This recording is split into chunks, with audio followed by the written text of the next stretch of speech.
if you love a prodigal, you can discover help and hope for your wilderness journey right here at When You Love a Prodigal, and also help and hope for your own life journey. My special guest today, Margaret Philbrick, will take us on an intriguing journey through an unusual approach to loving our prodigals. I think you're going to really enjoy her and what she's going to share. I first met Margaret as we were both members of the Redbud Writers Guild, and I still remember my amazement at her first novel that I read called A Minor, a novel of love, music, and memory. I have no musical ability, but her story fascinated me. And today we are talking about art, another topic I know little about, but Margaret does, and she will take us on an introduction to Henri Nouwen's book, The Return of the Prodigal Son, which is a reflection on Rembrandt's painting of the prodigal son. And I know both of those, so this is that part is familiar. But then she's going to take us on an adventure and some intrigue in Italy. And I've been there, but not all the places she talks about. I want you to hear what my endorsement for her book is. Her book is launching today. Woo! And we're very excited about this. And she gave me the privilege of writing an endorsement for her book. It's entitled House of Honor, The Heist of Caravaggio's Nativity. And I just am so excited for her. So here is my endorsement. I've rarely read a long book in one sitting, but I did with Margaret Philbrick's House of Honor. My memories of Italy were refreshed with vivid descriptions and fascinating characters. Entering the world of art and meeting Caravaggio captivated me. Intriguing tales of Cosa Nostra and the Vatican were also keeping me reading.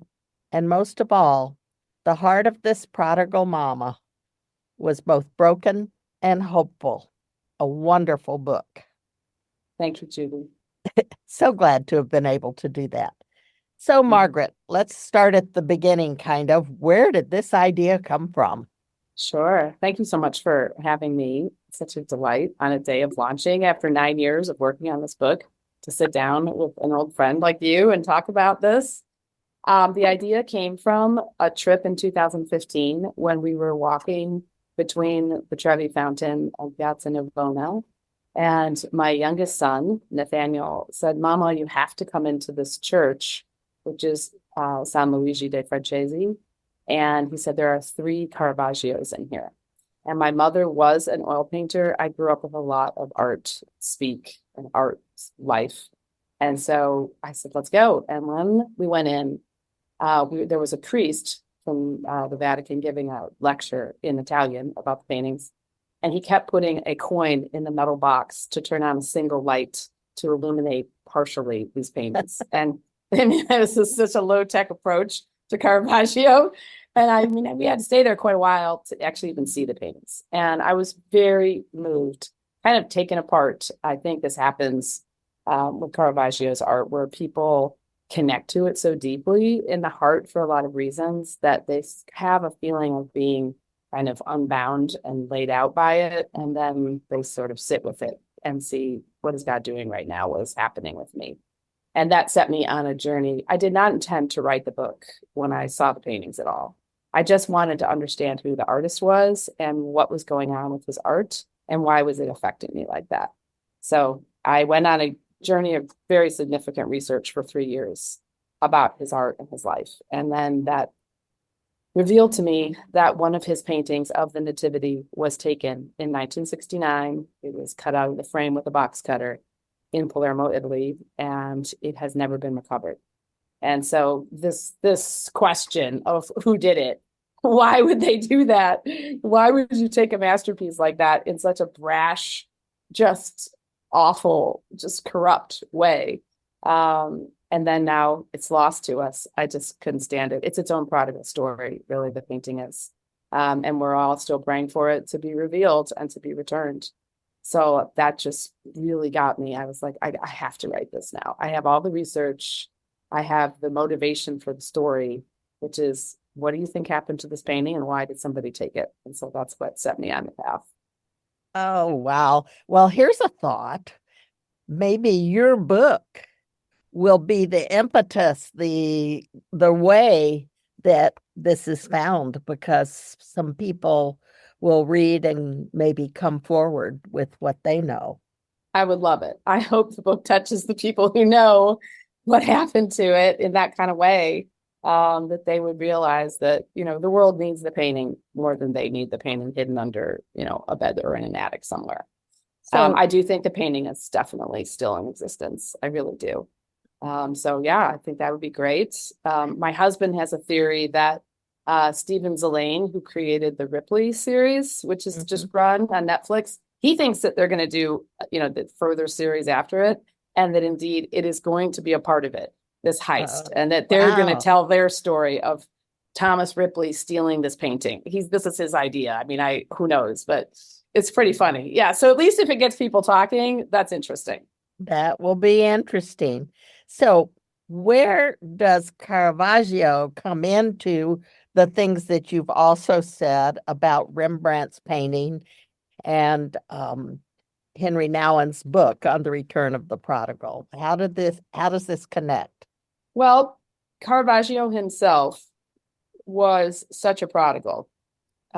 He lost almost all of his male relatives to the Black Plague.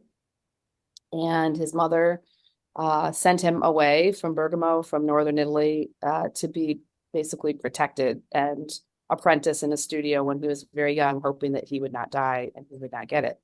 And he did survive. He spent a lot of time painting salad in a bowl, which he did not like. And so he went on his own journey. He did not go back home. He, at a very young age, 17, 18, went to Rome and set out to make a name for himself in art. And that was a short journey. He only lived into his early 30s. But he was just bound and determined to carve and cut his path apart from his home and his homeland in art. And so he did a lot of terrible things along the way. He's known as the bad boy of the Renaissance art world for many good reasons. And as a result, he himself really is a prodigal, and the ending of his life and the ending of his story is so tragic. And I don't want to say too much because I don't want to give the whole book away. Right. I don't want you to. Yes, right. But I love his art so much, and I was so impacted by his own story. And, I do say in the book, we're all prodigals, all of us are. We are, and I say that often. Yes. And so I developed such a heart to pray for the soul of Caravaggio, because his art is still reaching and touching just masses of people, and including myself. So just praying for God's mercy for him. And then Rembrandt himself also had this crazy life where he became famous young, and he kind of lived the wild, hellion life, and then just started losing everything. He lost everything. He lost all his family. His children died. He was bankrupt. I mean, only one child outlived him by his second wife. So he has a very similar story, giving yourself over to wild and lascivious living. And unlike Caravaggio, he lived long enough at the end of his life to paint this painting of the Prodigal Son. And Nouwen had the same experience with this painting, similar, I should say, to what I was experiencing in the Canterbury Chapel, where you're sort of being taken apart by an image and you're wondering what God is doing with it. And then so Nouwen prayed about it, thought about it, changed his life completely over the painting. And that's why we have this book, The Return of the Prodigal Son by Henri Nouwen. And that was the first theological text that I read as research. Once I moved beyond the art, then I really had to get into the mafia, the Vatican, the theology behind this art and why people were painting it and what they were hoping to communicate by it. And then how was Nouwen moved by it? And I picked his book first because of the image itself, because I love Nouwen's writing, as well as, yeah, I just love him. I mean, how can you not love him? right? He's so Well, Christ-like. he's so Christ-like. The choices that he made uh, to what to do with his life in the latter part was just beautiful. Yeah. And so Rembrandt, in doing and creating this painting, in many ways was doing the same thing. And I think that Nouwen saw that in the painting, that this is a person who is depicting this return of the lost son, with so much illumination and power, and then theological import, that he had to take it apart and he had to then pray through it and see what God had in revealing it to him. So I love this painting and this text because for Caravaggio, it's kind of like an unfinished story.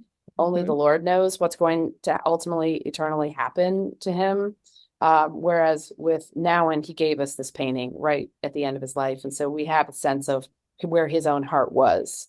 And we just don't have that with Caravaggio. So his Right. last paintings are so sad and dark. And the Martyrdom of Saint Ursula is on display in the National Gallery in London right now. And there's just a lot of conversation right now about how his art in such a short time evolved between 18 and his early 30s. It's just a very dramatic change in the color and the lively nature of the naturalism of what he was depicting.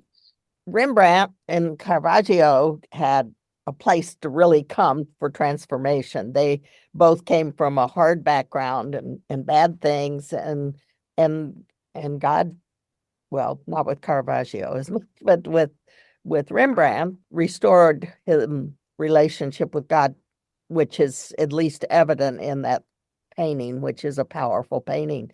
But Nouwen, on the other hand, may have been struggling in his relationship with God and walking, but he was not a prodigal in the traditional sense. Not at all. I mean, he tells you in the book, he had this just privileged Christian life.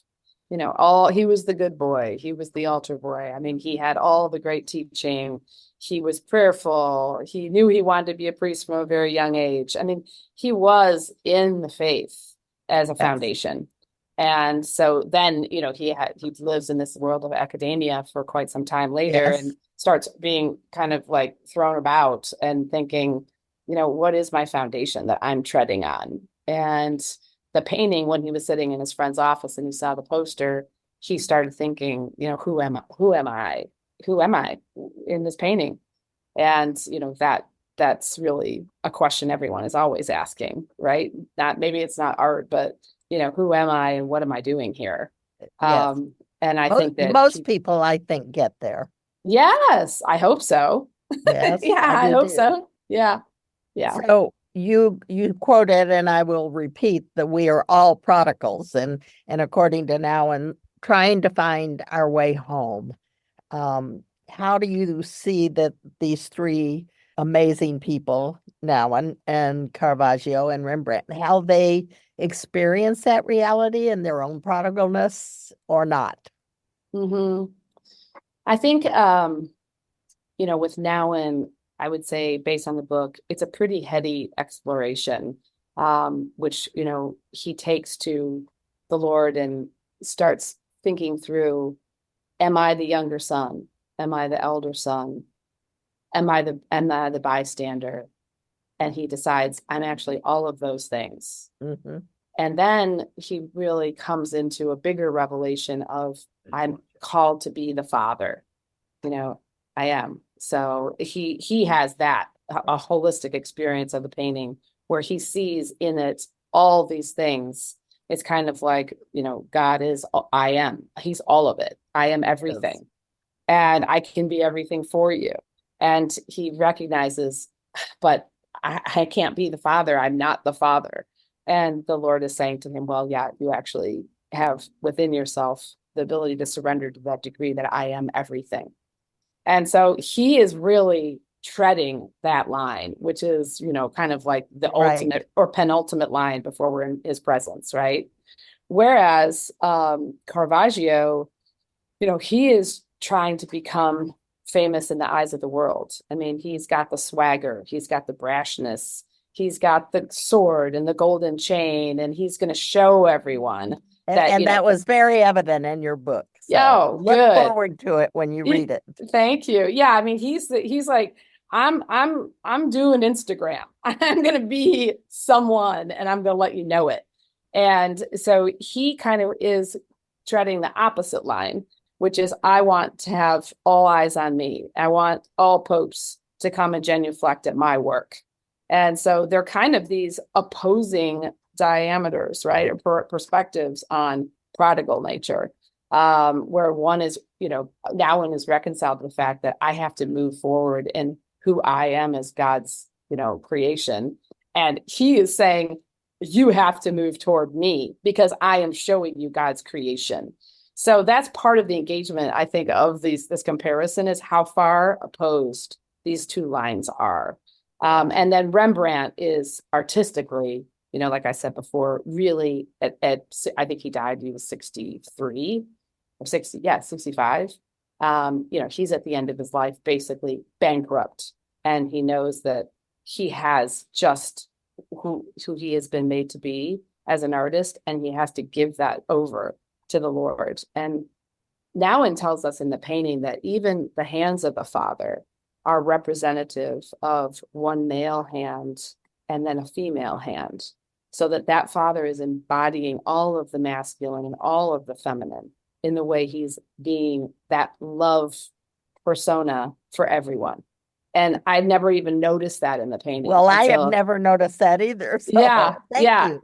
Isn't that neat? I know. Yep. It's the all-encompassing love of God that he felt, Nouwen felt, that Rembrandt really captured, which to him showed he has come quite a long way in his journey of prodigalness, right? Oh, wow. That's amazing.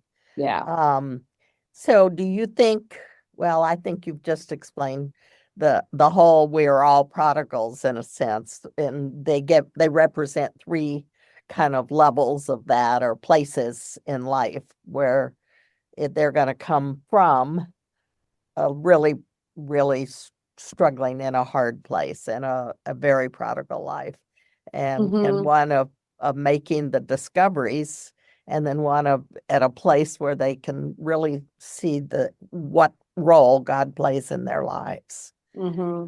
And that's a hopeful thing because people who love a prodigal, as you know, and as I know, it's a place where often hope disappears. Hmm. Because there's nothing that's giving us the evidence that something could change, that this life will be restored or redeemed. And so these pictures are beautiful to say, okay, there's often a path. So here's a question I have for you.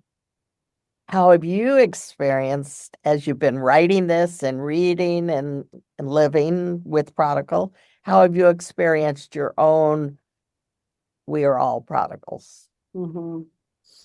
That's such a good question. I think so. I have this challenge, and I think a lot of writers do. Judy, I know, I'm sure you do too. Here we are on a podcast, and we're talking about this. And I would rather not be talking about it. I would rather just release this book into the world and let it Yes. just live its own entire life and never touch it, never Instagram about it, not talk about it. And so because of the culture that we're in, we've kind of become this technological slave. There's like an enslavement that if you want anyone to care about this, you darn well better be talking about it and putting it out there. And so I think that, and I have this real, I've never had an iPhone. I've written about that, why I've never had one, never wanted one, which messed us up today because we couldn't do this on the phone. Sorry, because that was annoying. But I do think that there is a sort of like a technological bankruptcy that is contributing to my own sort of prodigal emptiness because Mhm. it's so quick and easy and candy to replace what would be spiritual time communing with God with just making a text or having a post on Instagram or scrolling.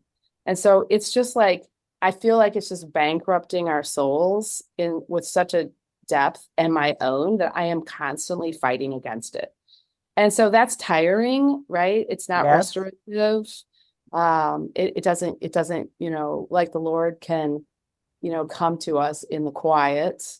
And when we listen for his little quiet, small voice speaking, we get filled up. Well, the opposite of that is the clamor. And I feel like this technological authorship over life today is very bankrupting of the soul. So I'm fighting against technological prodigalness, honestly, as this book is launching. That's why it's very germane right now, I would say. Oh, that's so true. Uh, and I've just been with my grandchildren, Hmm. two sets of them. I still have another set of them, Hmm. but I've been with two of them, and to see them with their screens in front of them, and their parents in both cases are pretty strict on it, and so they're not like a lot of kids that just that's where they spend their life. But it's very that's what they think's going to make them happy, and so Hmm. it doesn't give them the hunger that often is what causes you to first see your prodigalness, but also to see and have hope for a different life. And so I think what you've just said is a good thing for us to think about, that our Hmm. culture today is contributing to a desire or a pursuit of what is not really going to satisfy. Hmm. And so And, you end and up with like a corporate prodigal nature. yes, And that's kind of shocking, right? I mean, we've never really lived in a space where we are all prodigals because we all walk with our heads down and just are staring at a phone and no one else. I mean, that's just a contributor. so let me ask this question. How does this prodigal reality that we've been looking at play into the story of your book without giving too much away? Hmm. So I wanted this to be, a tale of two sons from two different, very different families, and their relatives kind of are involved as well. But it's really about this boy, who at the time is a boy, Orazio Bordoni, in the north, and he lives in the same area of Italy where Caravaggio grew up. And just so people know, the last name of Caravaggio, that's the name of the town that he lived in. So his name is Michelangelo de Merisi, but then it's de Caravaggio because that's where he lived. So that's how we Okay, know him. that's Yeah, good to that's know. kind of fun to know. And then Niccolo Giotto is from Sicily, and he is the heir apparent to a very powerful mafia family. And his father has all the best intentions for kind of keeping him pure and out of the slime of the family's entanglements with that which is illicit and awful. So he's protected him to keep him sort of a good boy, but ultimately manage the family affairs in an honorable manner. So his father has controlled his whole life. And now he's come of age to really become the heir apparent and live into that role. And so these two sons basically are taking on their adult manhood in contrasting ways. Orazio asks his father in the beginning of the book for his inheritance, and he refuses to take over the company, which has made his family very wealthy. Resents the fact that his dad has spent his whole life doing this and he wants nothing to do with it. And Niccolo respects his father greatly. He's suspect of really what all is he involved in, but he also knows he's doing a lot of good in Palermo and for Sicily. And so the two of them set off on these prodigal life journeys within the context of their role and their appropriate role in their own families. And they meet, these two stories of these men, developing men, meet in Rome in a church when Razio is in there with his brother Vincenzo, who is a priest in the Vatican, and he sees this man who he thinks he knows from his father's company. He thinks that Niccolo worked there, and he recognizes him. And it's the feast of Saint Joseph, and he watches this very handsome Sicilian go up to the altar at the feast and pick up a lemon off of the altar and throw it up in the air in this rather brash technique that most people wouldn't do in a church. And he finds that hilarious because Orazio is this iconoclast and really kind of admires the fact that this unknown person who's Nico would actually do that. And so they are, prodigals in the sense of the way they are relating to their families, one departing, one desiring to honor the family, and then how those stories entwine and ultimately entangle the two of them, as well as the family's enterprises. And it's a fascinating story. If you will, and I hope you will, read this book, you will not only be fascinated by the stories of people and the development of the characters, but just to understand some of the realities of the past and where they were at least a few decades ago when the story takes place. And it's just a fabulous story. Thank you. I'm grateful that you wrote it and that I got to read it for them. Let me ask you, what's your hoped for outcome for this book, other than that you sell a lot of books and become a famous author and all of that? But I'll tell you what, this is really true. I am of the age now, and as a writer, I'm kind of over the sort of success quest, the Caravaggio, I'm going to be famous thing. That is definitely not what it's about. And I learned this in part from Charlie Peacock and his wife. I was on a call with them, a Zoom call with a lit group that I'm with, and they had just had a book come out this year in March, and they were asked that question. And they said, they're older than me, but they said, we are no longer praying for success. We're praying for fruitfulness. absolutely. And yeah, and I love that. I think that with this book, to have people, I say in the end, in the behind the book section, stand in front of great art, to enter into a museum, to leave their phones behind and go and stand in the presence of a real living piece of art, and really ponder it and take it into their own hearts and let it impact them in a way that reveals more of who they are as they relate to God. That would certainly be a huge goal, is to kind of get people more into the real world and away from scrolling, and believe that, God gives us art, because it changes the world. I mean, and it endures. We're talking about Caravaggio 450 years later. I mean, these are things that are And living. people talk about him all the time now.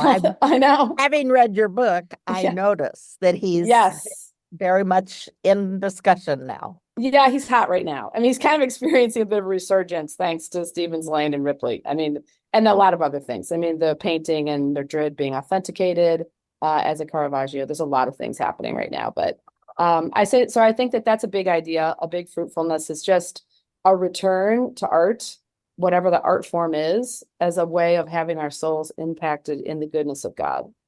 And then I would say, certainly understanding the torment of someone like Caravaggio and so many artists, Yes. and really just valuing what they gave to us despite who they were, and then thereby connecting with people's brokenness and just recognizing that so much beauty is coming to us out of so much deep brokenness, and that thereby valuing people as creature creators much more than otherwise that we would. And just scrolling away and being so distant and separated from the humanity of what it is to create art and who those artists are. I mean, that kind of separation is akin to separation from God to me. And I don't want people to live like that. I want them to enter in, right, to that goodness. Yeah. Well, I was going to say that the story of Caravaggio is that his paintings had the message. His paintings showed the realities and the possibilities in a relationship with God. And yet he could paint it, but he couldn't find it. Yeah. He was the bystanders on the right-hand side of Rembrandt's painting. He depicted himself as such in his own art. So in the Taking of the Christ painting, he's on the farthest outside, right edge, but he's holding a lantern so that you, because of the light he's shining on the scene, can see the scene that he has painted better. So he is, in a way, depicting himself as the suffering servant, like the David and Goliath painting. That's a self-portrait of him hanging there with just the guts dripping out of his neck. Yes. But also as the light bearer. And I think that he was really thinking about these things. This is who we are. And because he was so dedicated to this just extreme naturalism in his depiction of humanity, he's doing it with himself. He's sitting there and saying, I am this. I am Goliath, but I'm also bringing this light to the scene of the taking of the Christ. And thereby he's saying, isn't that just all of us? Isn't that who we are? That's, so good. Margaret, thank you. Thank you for chatting with me. Thank you for writing this book, doing the years of research that it took. I'm just really thrilled, and I'm praying that God will use it in a lot of ways, but I want to especially hope that it speaks to the audience that listens frequently to this podcast and gives them a different perspective and helps them open their minds to other ways that God will speak to them as well as to their prodigals, and that it will even help make a bridge to them, that there can be return and restoration, even as Rembrandt portrays. And so thank you for that. And I want you to, I'm going to give away a couple of copies of your book, and we'll have a drawing. And so for my listeners, you go to the show notes and sign up if you want to be in the drawing. And I also would really encourage you to take some time to think about what Margaret has shared with us and see if God has a message for you that will give you help as you seek, desire, pray for, hope for a restoration and a change for your prodigal, but also to really help you to be the open arms of the Father, welcoming them back, because sometimes that's not what happens. That's right. And so I would pray that would be what's happening. I'll also give you some other references in the show notes, so don't forget that. And let me just say, remember, we always look for an application, a personal application. So don't disappear from listening to this without stopping and saying, God, what are you saying to me through what I've just heard, which is different than we ever talk about as far as the approach, but not in the message. So thank you, Father, for that, and for Margaret. And I pray for all of the listeners that they will hear from you, what you want to say to them through this. So thank you, Lord. Lord, I just thank you for Judy, and I thank you for her heart to serve all these people and us and me today. And I just ask for your favor, that you would bring all those just that are so beloved home in your perfect time, just in a perfect way. Thank you, Lord. Your book is available anywhere? Yeah, there's this wonderful tool now called bookshop.org. So for people who don't like to buy books on Amazon, you can just go to bookshop.org, and then your local bookstore will get this book for you. So you can be supporting your local store. If they don't have it in stock, you can still get it through them. And you don't have to be a servant to Amazon if you don't want to be. But yeah, leave a review. Everything is driven by reviews. I mean, it's just amazing how many things now just technologically are impacted by reviews. So even if it's one sentence, just write one sentence. It can be good or bad. The research shows that it doesn't matter if it's good or bad. It just matters that the book is reviewed. Yeah. So just please leave a review. And Judy, for your giveaway books, I will definitely sign the books for the people who get them. So just let me know, and then I'll send those. We'll do Great. it. Thanks God a lot. bless you. God bless you guys. Thank you so much.